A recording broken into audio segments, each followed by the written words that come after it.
பிரிவின் கீழ், மாநில அரசு பிரிவின் கீழ் மாநில அரசுகள் இதற்கான அவசர சட்டத்தை பிறப்பிக்க முடியும்.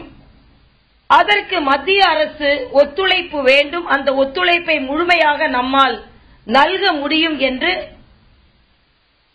அந்த அமைச்சரவை கூட்டத்திற்கு பின்னால் முடிவெடுத்து அதை மின்னஞ்சல் மூலமாக எங்களுக்கு மத்திய தலைமை அனுப்பியிருக்கிறது. அதனால் மாநில அரசிற்கு இதற்கான அதிகாரம் இருக்கிறது.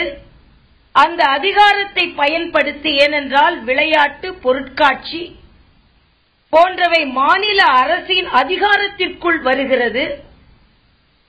இவற்றிற்கு காளைகள் பயன்படுத்துகிறது என்ற காரணத்தினால், காளைகள் துன்புறுத்தப்படவில்லை என்ற காரணத்தினால் இதற்கு வாய்ப்பு இருக்கிறது. ஆனாலும் நம் மத்திய தலைமையும் மத்திய அரசும் என்னெல்லாம் செய்ய முடியுமோ அதை முழுமையாக செய்திருக்கிறோம். ஏனென்றால் இதற்கு முந்தைய அரசு கொடுத்த ஆணையின்படிதான் தடுப்பு நடவடிக்கைகள் உச்சநீதிமன்றத்தால் எடுக்கப்பட்டது. அதனால் ஒரு அரசாணையை பிறப்பித்தால் அதுவும் பல பாதுகாப்பு காரணங்களை காட்டி பல பாதுகாப்பு நடவடிக்கைகள் இருந்தால் நிச்சயம் இந்த தடை விலகும் என்ற உயரிய எண்ணத்தோடுதான் அவசர அரசாணை பிறப்பிக்கப்பட்டது என்பதை தெளிவாக எங்களுக்கு பதில் எழுதி அனுப்பியிருக்கிறார்கள்.